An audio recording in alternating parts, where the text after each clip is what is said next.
Hi, my name is John Horgan. I'm a science journalist. I teach at the Stevens Institute of Technology. And for, I guess, a couple of years now, I have been hosting this podcast on Meaning of Life TV called Mind Body Problems. That's also the name of a book I wrote and posted online.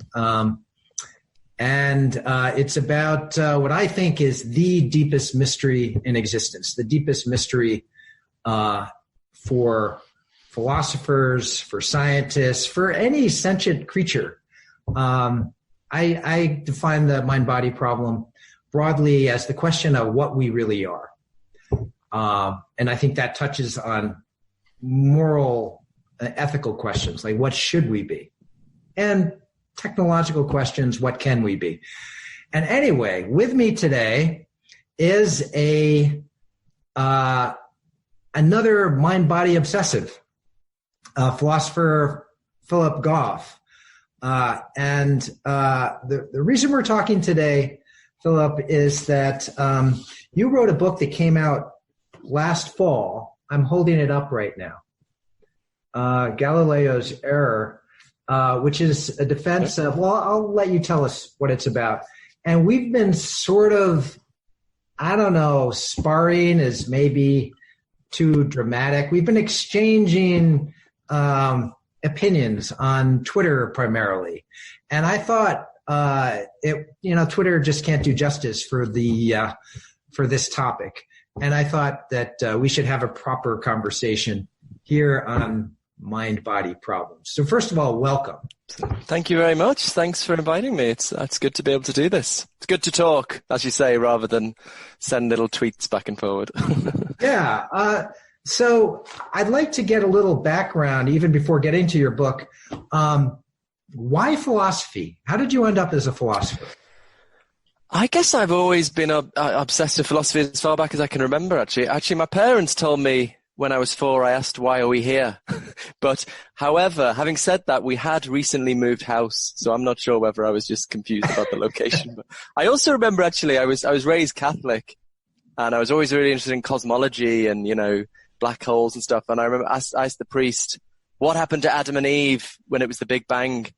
So, trying to I was, connect everything together, And so I guess specifically, I'm kind of interested in that spirit of trying to connect things together, phenomena that are hard to fit into our standard scientific story. Things like free will. How do we reconcile free will with the physical story of the universe? Or facts about value, facts about right and wrong, abstract objects like numbers. How do these timeless objects fit in with the observable world of space and time? So there are all these kind of troubling phenomena. But I think consciousness is perhaps the most interesting because it's sort of the one that's hardest to deny, I think. With all these other phenomena, it's at least an option to say, maybe it doesn't exist. Maybe we're not really free in the way we think we are. Maybe there aren't really facts about right and wrong.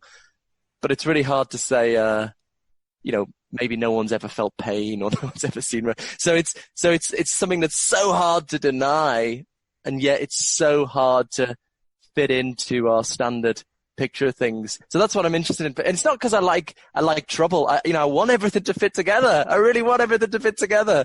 And so that's kind of been my obsession, forever, I think. Yeah. Well, we share that kind of background, I'd say, and maybe Catholicism has something to do with it. This is what I was just saying before about interruptions. I'm just going to unplug my phone. Hold on a second. No problem.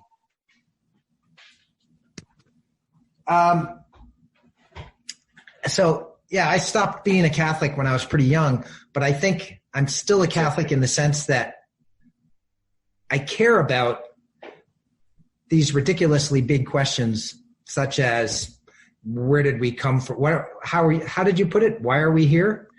Yeah, apparently that's what my parents had asked. But yeah. Why the are basic we here? philosophical question, I guess. Yeah, and what's the reason for us being here?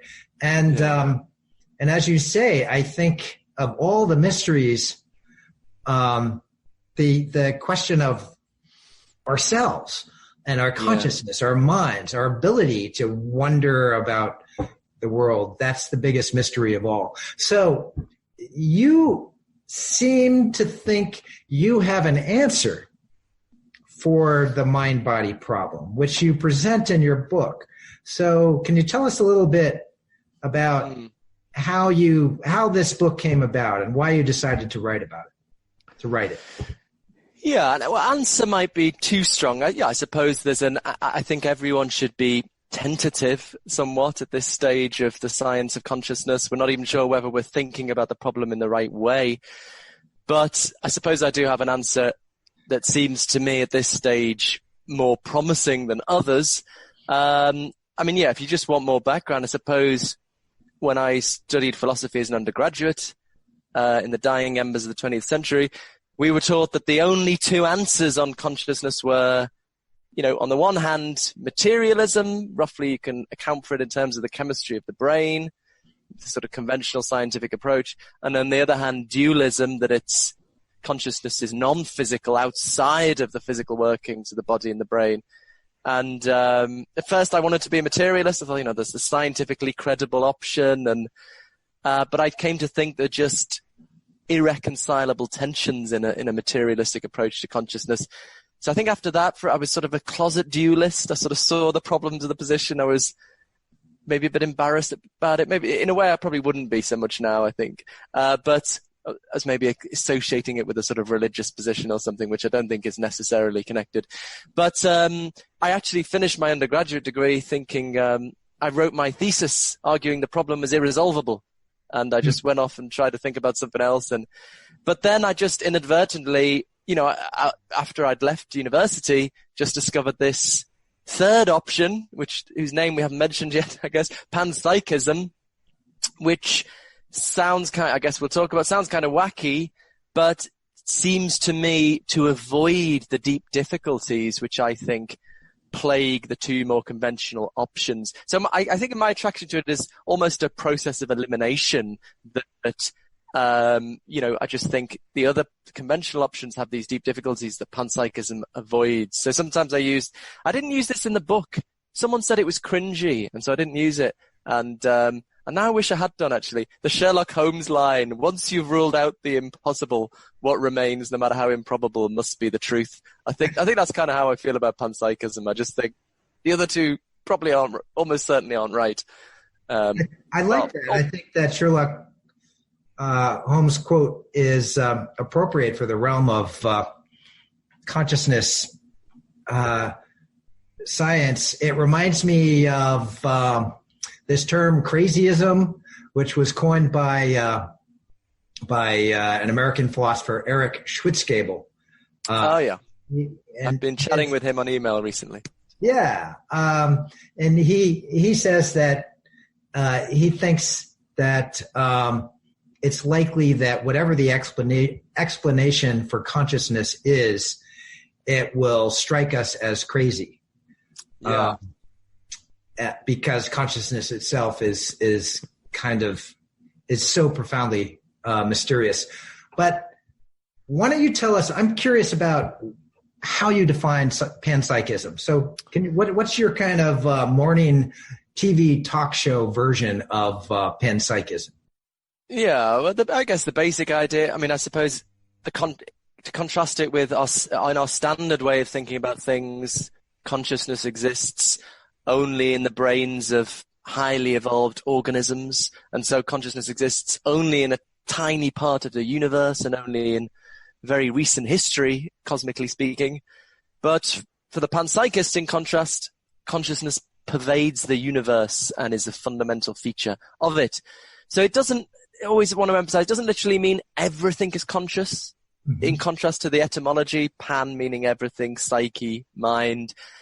The basic idea is that the basic building blocks of reality, maybe electrons and quarks and fundamental particles, although there are other interpretations we could talk about, so if we're just thinking in terms of particles, the basic particles have unimaginably simple forms of experience, and the very complex experience of the human or animal brain is somehow derived from the experience of its most basic parts. So it doesn't mean this table is conscious. It just perhaps means it's made up of little things that are conscious in some very, very simple way. That's a pretty radical view. Who supposedly first proposed this idea? Well, historically, I mean, it goes back to the dawn of philosophy, I guess. We've got, I mean, certainly in Eastern philosophy, a lot of Buddhist thought. In Western philosophy, you've got, Spinoza, Leibniz, more recently, Alfred North Whitehead. But I mean, where I draw my inspiration from, and I think actually why there's been, in my relatively short philosophical career, not just because of me, because of a number of people, a resurgence of interest in panpsychism is because of the rediscovery of certain important work from the 1920s by the philosopher Bertrand Russell and the scientist Arthur Eddington, who was the first scientist to confirm Einstein's theory of general relativity in between the world wars. Also Alfred North Whitehead. I think there was close interaction here. People always tell me off for not mentioning Whitehead enough. But I'm inclined to think, as I've said lots of times, that these guys did in the 1920s for the science of consciousness what Darwin did in the 19th century for the science of life. And it's a sort of tragedy of history. It got forgotten about for so long, but it's recently been rediscovered in academic philosophy. It's causing a lot of excitement. There's been a lot of publications, a lot of Oxford University Press volumes.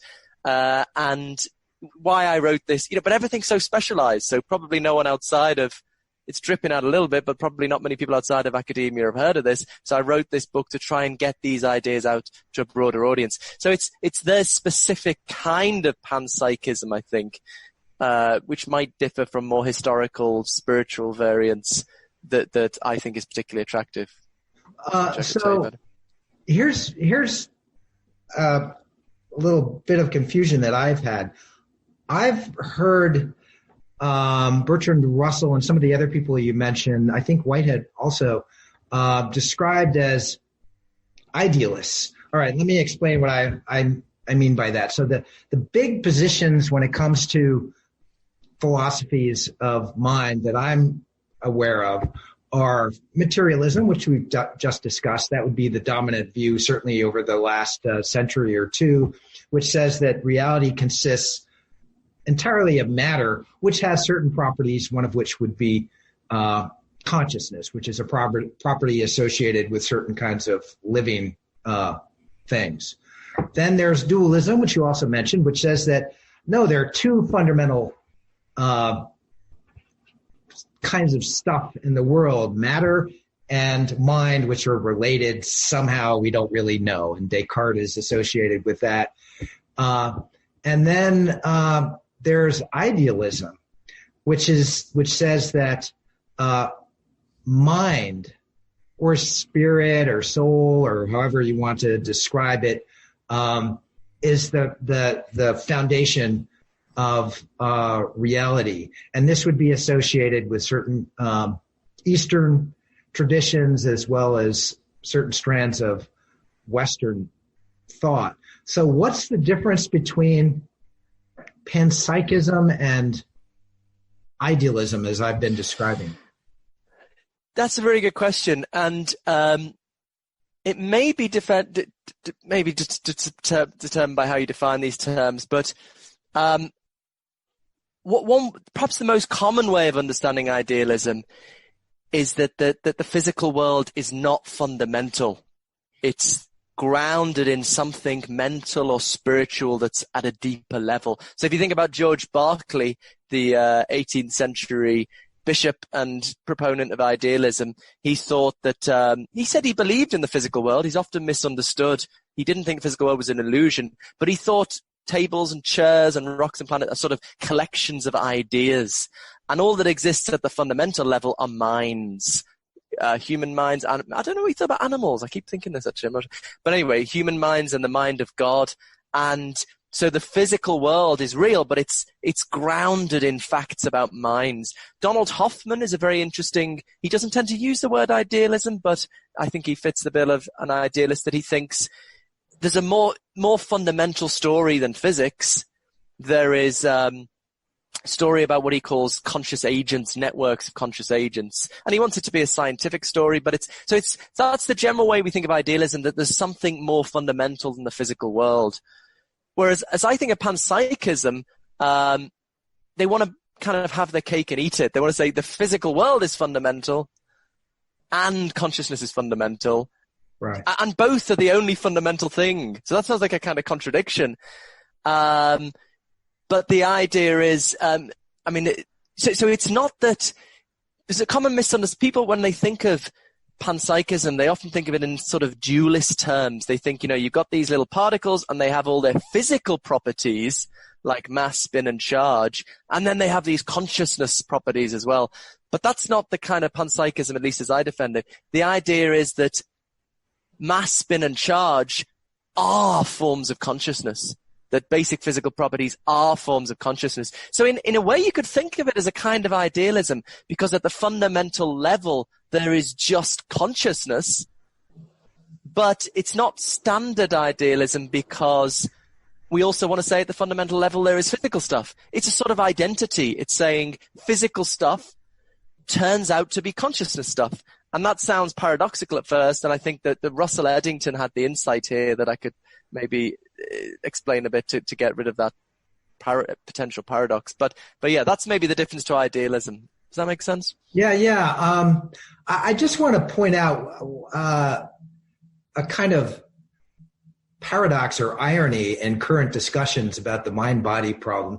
As you said at the beginning of our conversation, there's all this interest now in panpsychism, which just going back maybe 20 years would have been considered to be a ridiculous, fringe, kind of new agey position. But there's some very serious people now who are behind panpsychism, including yourself, or who take it seriously at least. Dave Chalmers, Christoph Koch, and some others. At the same time, you still have some of these old guard materialists who are even suggesting that consciousness somehow isn't real. The consciousness is an illusion position. It fascinates me that you've got these two, I'd see them as completely antithetical positions that are being argued for very vigorously right now. So this is what is sometimes called eliminative materialism. It's associated with Daniel Dennett, and I think Patricia Churchland, it's fair to say, is an eliminative materialist. So could you just what's wrong with that position? How do you deal with the eliminative materialists? Just on the Churchlands. I think they were actually famous for exploring in the 80s, Patricia and Paul Churchland, the view that mental states like beliefs and desires might not exist, as opposed to eliminativism about consciousness, which is taken to be feelings and experiences, and complicated question about the relationships between those two things. But anyway, maybe that's just dull taxonomy. But it's maybe this is part of what you're saying, crazyism. The solution has to strike us as crazy. But I sometimes upset my anti-materialist friends by saying, we should explore these positions. We should take them all seriously. I'm very good friends with Keith Frankish, who is a lovely guy who doesn't believe in consciousness, at least as many of us use that term. But I suppose, I think we're going through a phase of history. Human beings always think they're at the end of history. I'm inclined to think actually we're going through a phase of history where we are so blown away by the success of physical science, and the unbelievable technology it's produced that just has this visceral impact on you, that leads so many people to think, this is it. This is the truth. We don't have all the answers yet, but we know the way to get them. And that, that gets into people's identity and gives you a nice sense of security. People talk about religion as a crutch, but I think a certain kind of scientism can be a crutch for people. But, and I think this leads to people like Keith Frankish and maybe Dennett in a sense, who might agree with me that it's clearer with Keith. I think Dennett's a little bit slippery. Think that consciousness can't be explained in terms of physical science, and that's the complete truth, then it doesn't exist. But you see, my different spin on the history here, my view is physical science has been so successful precisely because it was focused, and Galileo is pretty explicit about this, on a very narrow, focused task, roughly constructing mathematical models to predict the behavior of matter. And it was designed to exclude consciousness. And again, Galileo is very explicit about this. So, I think if Galileo were to time travel to the present day and hear about this difficulty of explaining consciousness in physical science terms, he'd say, of course you can't do that. I designed physical science. I set the whole thing up by taking consciousness out of the picture. I think it's, in my view, an over-enthusiasm, understandable about how successful physical science has been, but I think it's been so successful precisely because it was focused on a quite narrow, specific task, one that wasn't designed to deal with consciousness. I mean, I could expand on that, but well, yeah. I'm glad you explained your title, Galileo's Error, which would be my understanding of it. And I just finished reading your book last night. Oh, thank you. So it's pretty fresh in my mind. But let me say what I think Galileo's error was, and you can correct me if I'm in error. It's that science, if we're going to figure out how the world works, we have to focus on what can be measured and quantified and expressed in mathematical terms. And that includes the physical realm of objects that are acted upon by forces and physical phenomena that change through time, which can also be measured, and so forth. And that Galileo excluded mental states, which cannot be measured in the same way that physical phenomena can be. And the error is that Galileo therefore thought that consciousness is not amenable to scientific investigation, and therefore he excluded consciousness from science in a way that has led to some of the messiness of our current discussions about consciousness. Yeah, that's about right. So I guess, Galileo was the first person who wanted science to be mathematical, purely mathematical. But the trouble was, well, actually, before Galileo, people thought the world was full of these qualities. There were colors on the surfaces of objects, smells floating through the air, tastes inside food. And as Galileo understood quite well, I think you can't capture these kind of qualities in the purely quantitative language of mathematics. You can't capture in an equation the redness of a red experience or the spiciness of paprika. So Galileo said, he was a great philosopher. He proposed a revolutionary philosophical theory where all those qualities are not in the physical world, they are in the consciousness of the observer. So if you're looking at a red tomato, the redness isn't on the surface of the tomato, it's in the consciousness of the person looking at it. So he strips the world of the qualities, says kind of they're in the soul, outside of the domain of science, and then everything else we can capture in mathematical geometry.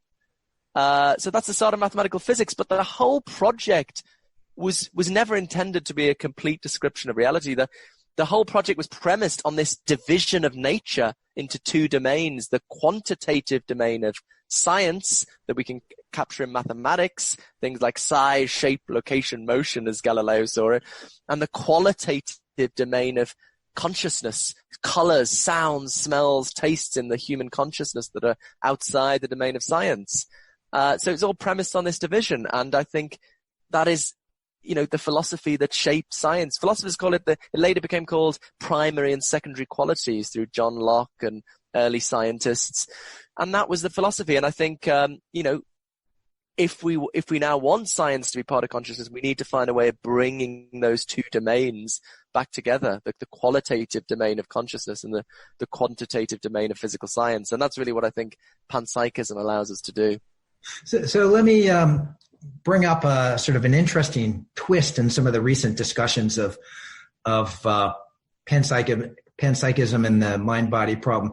As you know, Christoph Koch, the prominent neuroscientist, has proposed bringing consciousness into the realm of what can be measured and quantified with what he calls a consciousness meter, which is a device that you can aim at different things, and it will give you, it will measure the degree of consciousness in that thing.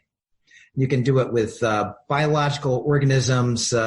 You can point it at humans to determine whether they are in a total coma and unconscious, or actually they're conscious. They just can't express themselves because they're totally paralyzed, or something like that.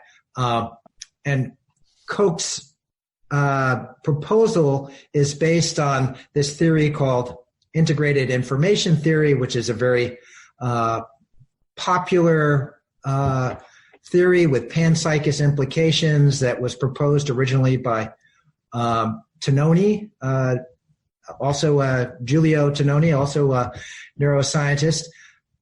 So let me just ask you, do you think a consciousness, if there is a consciousness meter, whether the one proposed by Koch or something else that we invent in the future, do you think such a device is possible?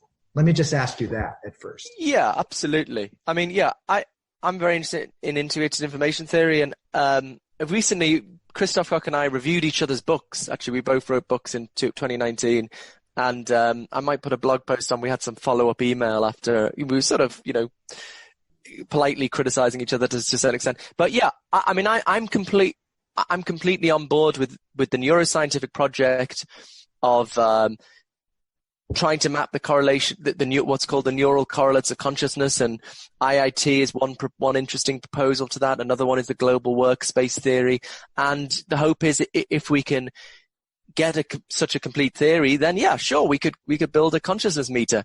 But in my view, we've got to think about what neuroscience can do and what it can't do. I think what neuroscience is able to do is to build correlations.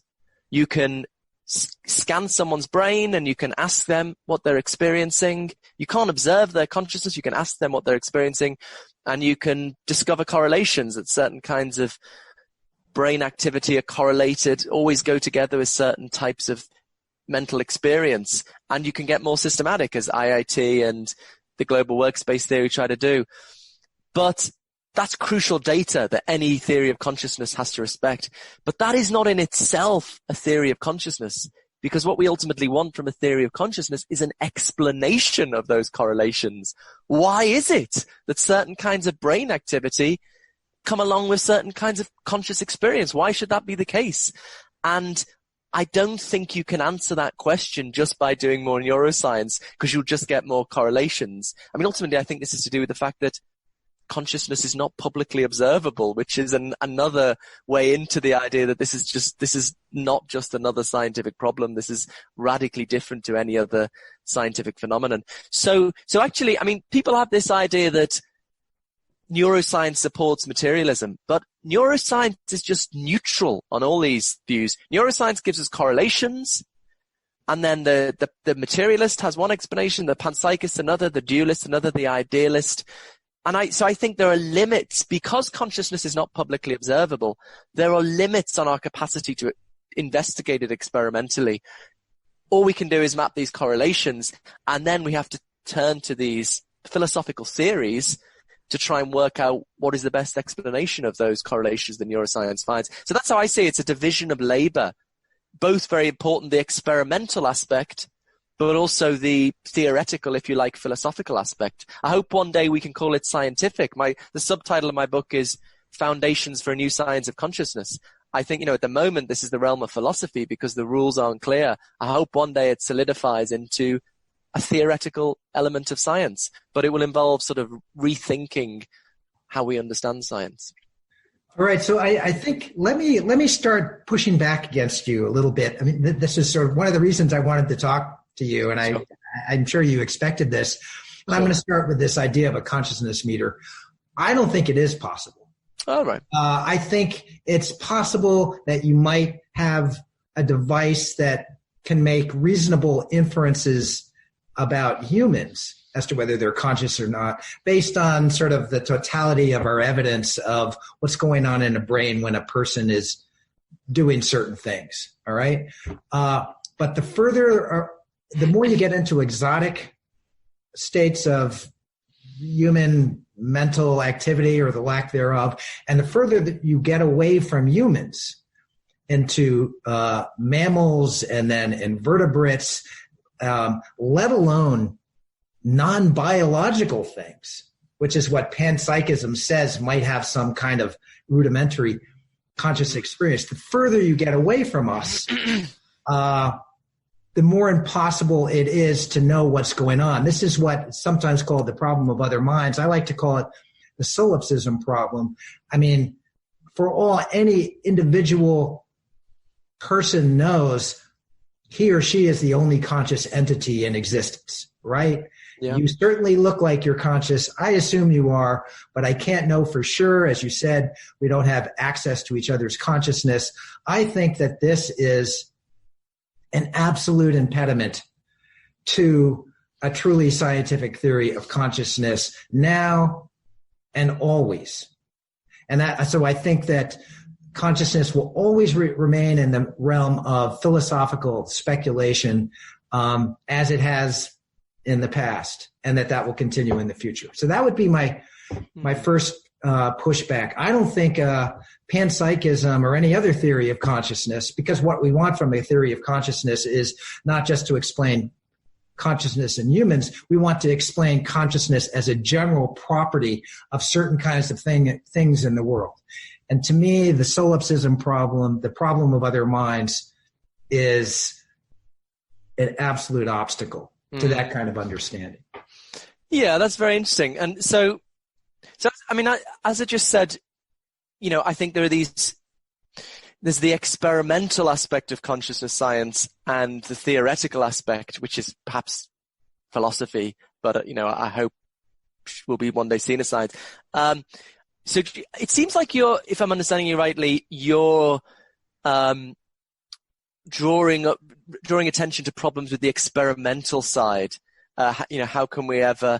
And I certainly think there are deep difficulties here because consciousness is not publicly observable. As you say, all we really have access to is our own consciousness. Even in the human case, there are actually deep difficulties. There's a really interesting debate at the moment that I don't know which side I'm on, sort of philosophical stroke neuroscience debate between, in cases like, for example, change blindness, like we now know that we're not cognitively aware of anywhere near as much in our visual field of experience than we think we are, right? Because of cases of change blindness. And, we think there's all this detail in our visual field, but actually we're not, in some sense, not really aware of anywhere near that much. These experiments where you get a gorilla to run across and people don't notice it. And what do we say about that? So, someone like Ned Block says, well, there is the experience there, very detailed, but our sort of high-level cognitive faculties don't pick up enough of it, very much of it.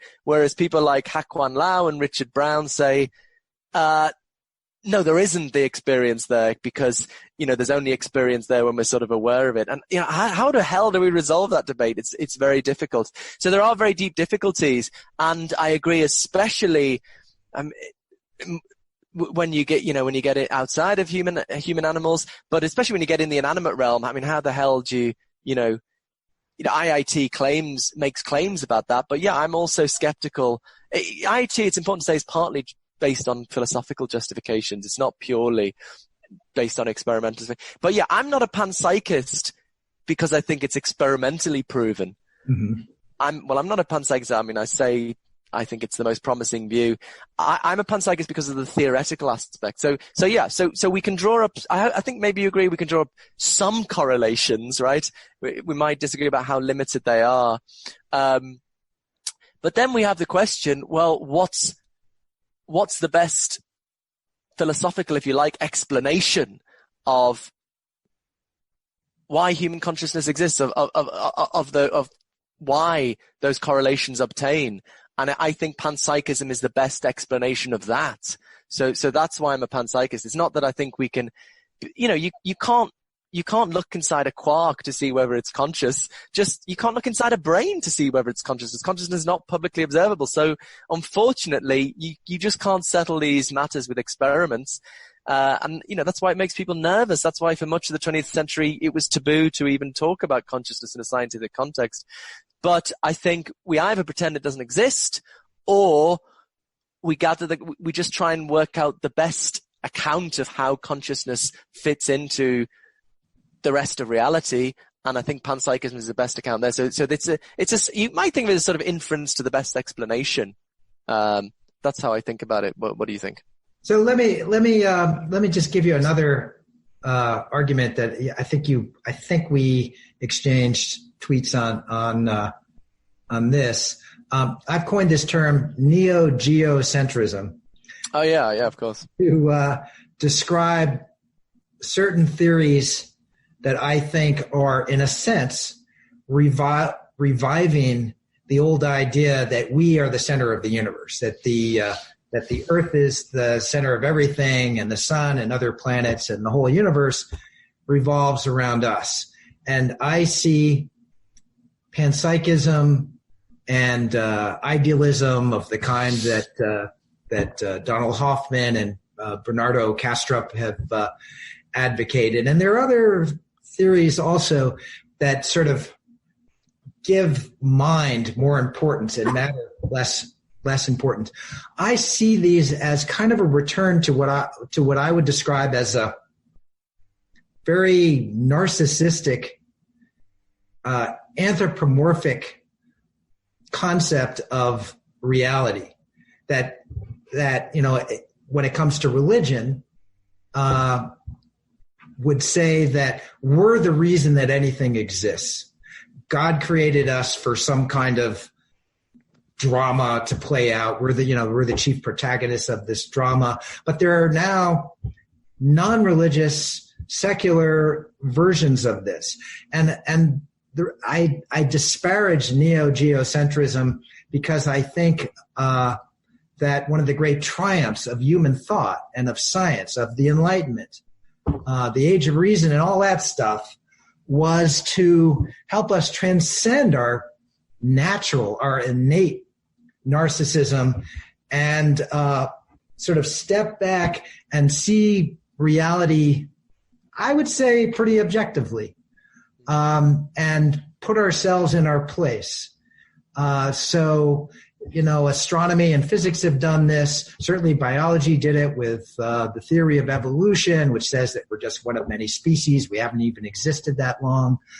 And I see panpsychism as kind of a return to this medieval, superstitious way of thinking. So what's that?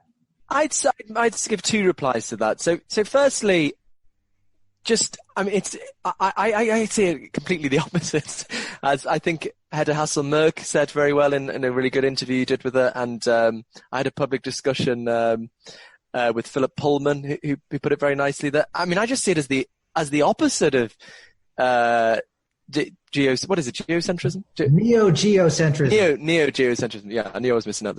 Because it's not in a materialist worldview. There's something very, especially in a dualist view, but also in a materialist view, in a sense, there's something very special and unique about human beings, that we are the only conscious things, or maybe us and some other animals, and something incredibly special. Only on this planet do we have this special glow.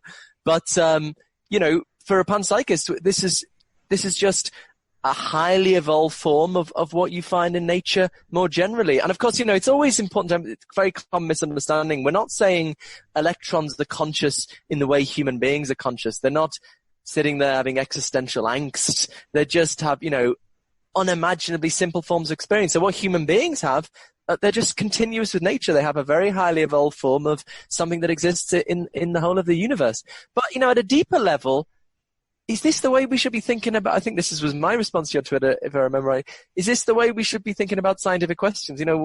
It seems too much like a matter of what your sentiment of what surely we should just look at the evidence. We should just look at the arguments. And I think, and people are dragged down because of the cultural connotations of panpsychism. There's this sort of new age spiritually feel, and but at the end of the day, you should judge a view not by its cultural associations or a priori views about how we think reality ought to be. We should judge it on the explanatory power, and I think it gives the least. Let me just say a little bit more about how I see this theoretical enterprise. So I think there are two constraints governing it fundamentally. First constraint is to fit the experimental data that we get from neuroscience, and there are difficulties establishing that data. But that's what, and I think dualism has a problem with that constraint, with giving an experimentally and empirically plausible view. But also the other constraint, I think, is to minimize, ideally eliminate explanatory gaps, parts of the theory where you go from X to Y with no intelligible explanation of how that happens. You have a little miracle. And that's the big problem in materialism, is they have to somehow go from the purely quantitative properties of neuroscience to the qualitative reality of consciousness, and no one's made even the slightest progress, in my view, is broadly held, on bridging that explanatory gap. Whereas panpsychism, I think, potentially, there are worries. There are worries. I'm not going to say it's just a magic bullet. Is that the phrase? It's not going to, there are worries on both these scores, but I think it looks possible to have a theory that gives a totally intelligible account of the emergence of human consciousness, no explanatory gaps, and is perfectly fitting with the empirical data.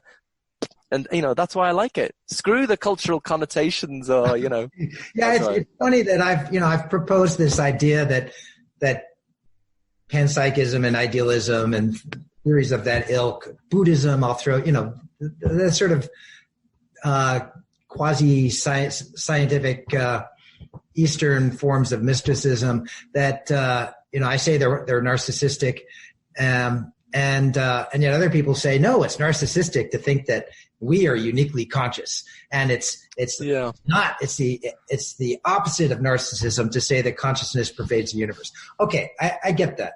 Let me bring up another one of my one of the objections I've raised.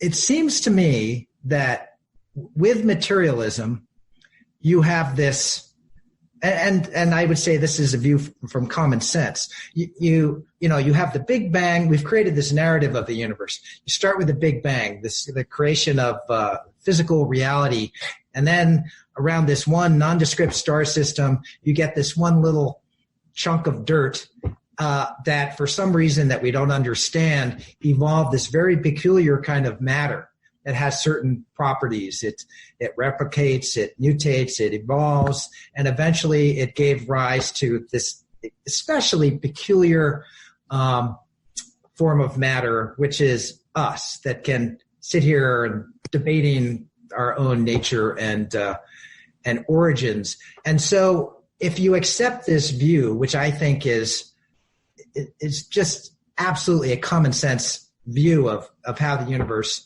works, you're left with the question of, at what point, first of all, how did life begin? How did life begin on Earth?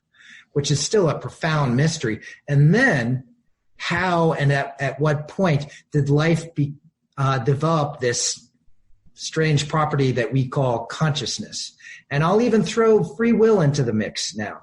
These are enormous questions. I think they are totally unanswered. I agree with you and with people like Thomas Nagel, who's also written a lot about this, that the materialist worldview, paradigm, whatever you want to call it, framework, hasn't really explained life, let alone consciousness. But I see consciousness as a kind of mystery within the enigma of life.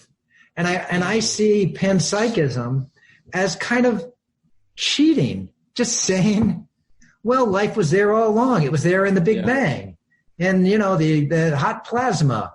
And why was it there? We don't know. It just, that's the way things are. It just seems like it's almost like creationism. It's kind of bailing on all these difficult questions. By fiat, you say we have solved it, when actually, to my mind, you haven't solved it at all. Yeah, that's very interesting, and that makes a lot of sense of your recent tweet. Actually, you were saying, do we say the same about life? And yeah, I kind of didn't see where you're coming from there, but that makes a lot more sense now. I mean, I suppose just to mention free will briefly, and then come to life. I suppose. I mean, free will, as I say, it seems to me the difference is it's less obvious that it exists, which is not to say, I'm not saying it obviously doesn't, but it's easier to make sense of the idea that it might be an illusion, which is hard to do in the consciousness case. Mm-hmm. Also, I have got it's just about to be published actually, with the Aristotelian Society, a paper trying out a panpsychist version, a sort of pan-agentialism. So maybe you think that's a terrible idea, but it's because it seems to me I'm kind of agnostic about strong free will, what philosophers call libertarian free will.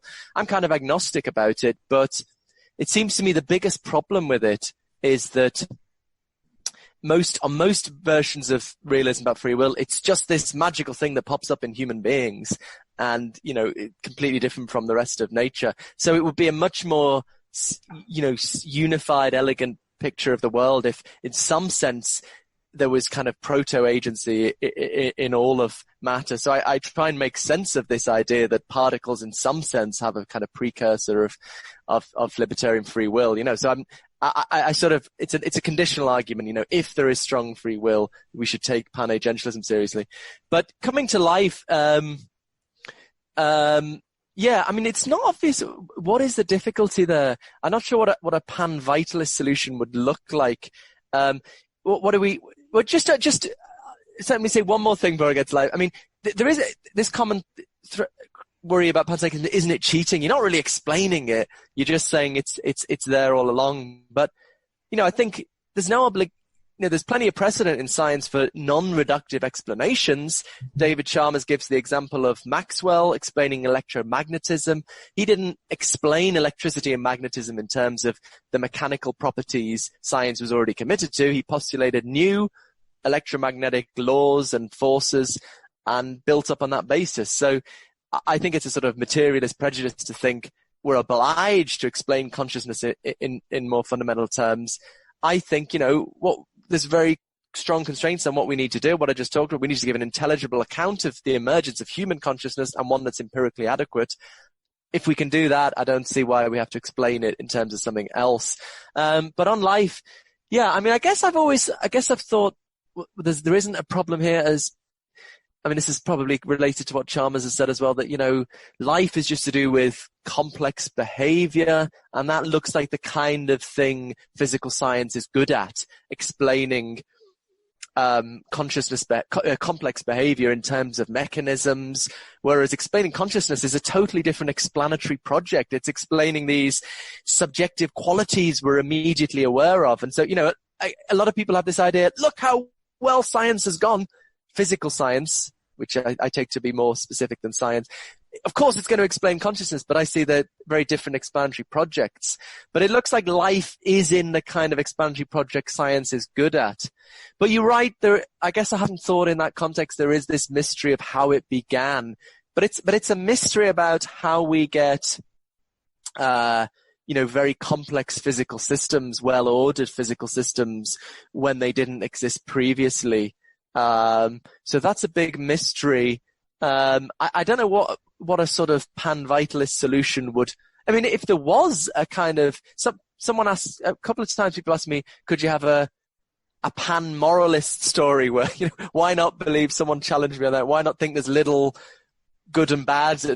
And my answer to that is, well, tell me the story and I'll see what it looks like. It's hard to see what it would look like and how it would do. And I had a PhD student who started off their PhD trying to make sense of that and just thought it doesn't make sense. I don't know what a pan-vitalist story would look like, but I don't have any principal objection to, I think we shouldn't have, rule things out a priori.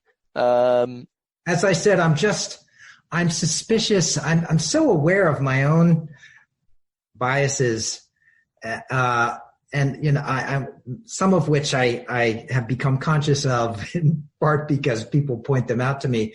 But others I'm sure of which I'm not aware, some of which I might be manifesting right at this moment. But just what you're describing is so fascinating to me that even morality is described as possibly a fundamental property of the universe. I'm not saying, I know that you're not proposing this, but it seems like it's in the same ballpark as panpsychism. And again, I understand the motivation. We're really puzzled how we develop these certain properties and ways of looking at the world, including our sense of some things being right and wrong and bad and good. And so to say that in some sense that's part of the fundamental fabric of the universe, I get that might be satisfying to some people, but that does seem to me to be the grossest kind of anthropomorphism. Let me just say, since we don't have a ton of time left, I want to talk about some of the implications of your worldview. You veered into the realm of ethics and even mysticism at the end of your book, and you talked about how panpsychism you think might be part of a worldview that makes us makes us better, that makes us behave in ways that are more kind toward each other and toward nature. So I wonder if you can explain how that works. And I think you also said that if you want to make this personal, you can. You said that you meditate yourself and you aspire to have one of these great unitive mystical experiences where maybe we feel the fundamental consciousness of reality. So just kind of riff on that. If I could just say one point on the last discussion that might be somewhat conciliatory. I think it might just come down to a question of, it's a very difficult question of starting points. What I don't like about a certain kind of scientism is just this idea that the starting points are obvious. Maybe they're just, public observation experiment. But, what about, I think I want to say there are other potential starting points like, the reality of consciousness. Maybe there are arguments that the reality of value is a starting point, or free will perhaps. And it's not obvious what the starting points are, but I think the philosophical case we made for that there's a variety of starting points. And I sometimes call this liberal naturalism. I talk about this a little bit at the start of my free will paper. So for me, I want to say, there are certain starting points, certain data, certain things that we need to account for. And then we want to have the most simple, elegant, parsimonious account of those. So that's my kind of starting point. There are these things we've got to account for, and we've got to do it in the most parsimonious way possible. But you might have different starting points, that, well, no, we want to avoid anthropocentrism. And it is hard when you get down, we can argue till we get down to brass tacks, but it might get to the point where, those starting points are difficult to philosophically justify. But yeah, coming to you, I always like to emphasize that when we're doing science or philosophy, we shouldn't be looking for the view we'd like to be true, but the view most likely to be true.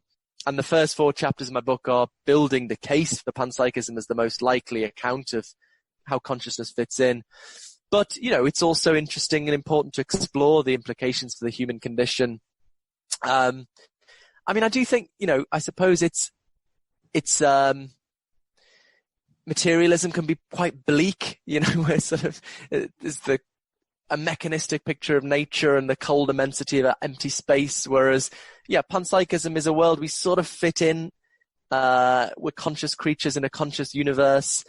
And, I suggest it might lead to a better relationship with nature. If you think a tree is just a mechanism, then fundamentally you're thinking about it and its value in terms of what it can do for you, either in looking nice or preserving your existence. But if you think a tree is a locus of, is a conscious organism of some kind, or albeit a very alien one, then it's a locus of value in its own right. Chopping down a tree is an act of immediate moral significance.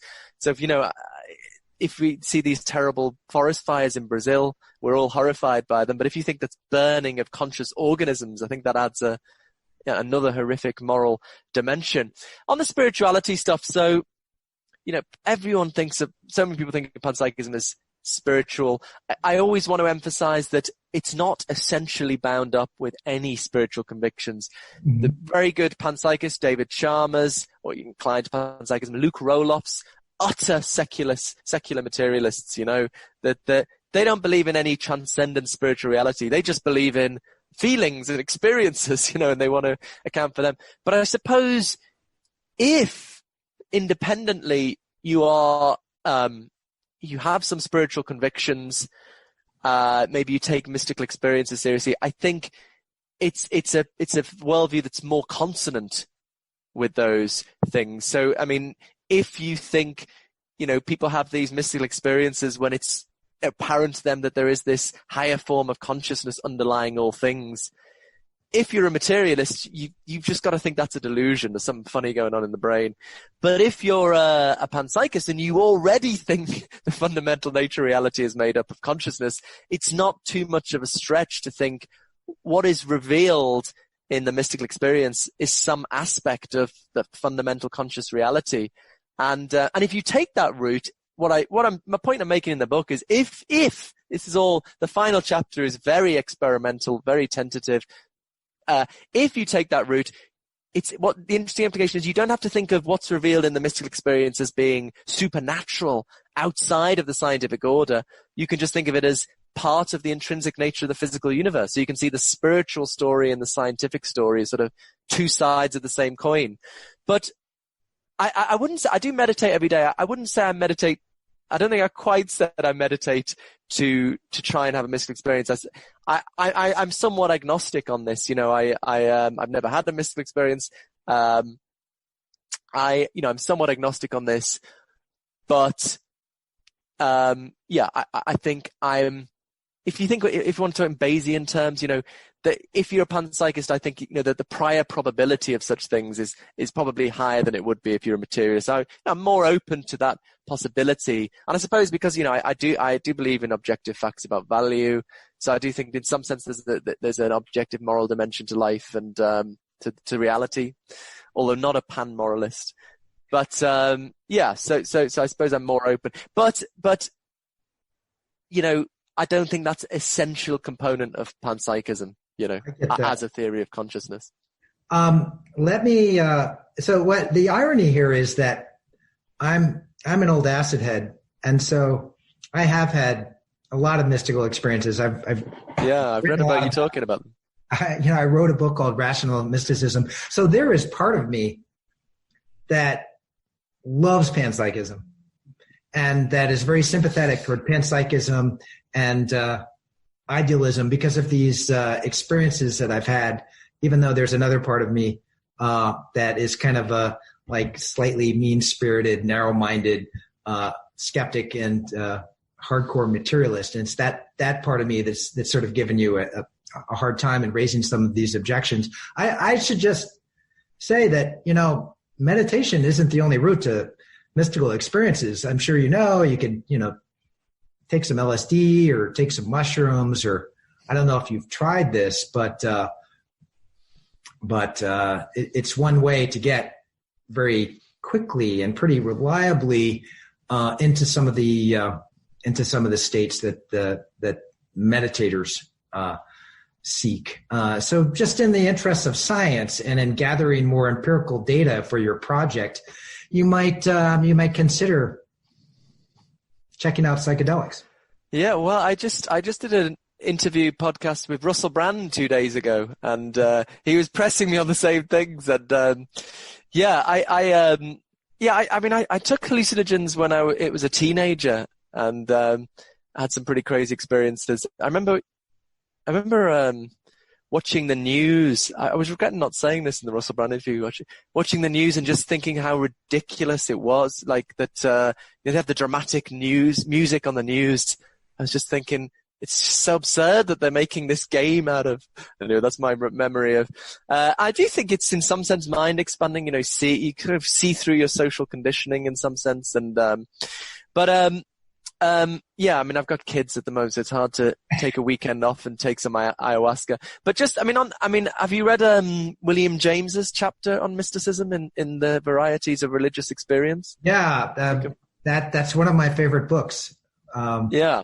So I like most of that's a sort of psychological study, but I like the philosophical point he makes towards the end, which is, I mean, the way I like to put this is, I think, all knowledge. This is maybe again a question about the difficulty of starting points. How do we have a rational starting point? Descartes tried to have a rational starting point, in what we can not doubt, and he notoriously failed to do that. But I think all knowledge is grounded in just trusting experiences. How do we know our sensory experiences are veridic, are true? We might be in the Matrix, we might be having a dream, a very vivid dream, and you've just got to trust certain experiences. And so, I think James says at the end of that chapter, if it's okay for us to trust our sensory experiences and do science, why is it not okay for someone having a mystical experience to trust that their mystical experience? That he thinks is a sort of double standard there. And I think there's something to that. Although maybe if you're a materialist, you do have a reason to doubt it because of your general worldview. It's sort of inconsistent with what science is telling you about the fundamental nature of reality. But if you're a panpsychist, you don't have that reason to doubt the experience you're having. And I can't see a rational reason to say, you ought to think that it's a delusion. If there is such a reason, tell me why I should trust. What's the reason to trust my sensory experiences or my memory that doesn't apply to mystical experiences? So I'd say, maybe you can trust your mystical experiences, but you've had them, I haven't. So. Well, I'll just tell you that my sort of big takeaway, and this is what I wrote my book Rational Mysticism to try to figure out once and for all what I thought could be concluded from mystical experiences. And for me, it's a sense of the improbability of the world. And so in a way, what you were saying, your reaction to this newscast, I totally recognize that. I put that in a general category of looking at things when you're high and going, what the fuck? And it's behind that reaction is a sense that out of all the possibilities that you have this in front of you, and it's infinitely improbable, both your particular experience, your own self and what surrounds you, and experience at all, any kind of experience. The fact that there is existence at all is, it's bizarre. It's beyond bizarre. And so, and the fact that we're conscious and capable of thinking these thoughts and having this reaction is the most bizarre fact of all. And so my mystical experiences, such as they are, makes me, and especially I feel it more this way over time, think that when it comes to the mind-body problem, we don't have a clue. All our explanations, materialism, panpsychism, idealism, and everything in between, they are pathetically inadequate to the strangeness of existence and especially our own existence. And so that's the view I've been. Well, that's really interesting. So some people are led to panpsychism from mystical experiences, but you've been led to reject it from mystical experiences. In part, part of me is sympathetic toward it because I've also had these unitive experiences. But when it comes to expressing things, putting them into words, William James also talked about mystical experiences as having the quality of ineffability. You can't express what you see and feel. And I bring that back to the realm of science and philosophy and say, basically we're just shooting in the dark. Those unitive experiences you had, I don't know how you'd quite describe it, but do you think they were delusions, or do you think there was something real you were getting at? I think they were real, but they were part of a process where, at least in this one trip I had, the unitive experience started off as really great, blissful and all that, and then it became horrible and terrifying. And I came up with this crazy theology that kind of terror is fundamental to the creation of the universe. And that if unitive experiences were really blissful, then God wouldn't have any motivation to create anything, let alone this horrible, painful, unjust world. But you don't think that's true? Pardon me? But you don't think that's true? That's or presumably. I sort of think it's true, and I think it's a ridiculous psychotic delusion at the same time. That's very interesting.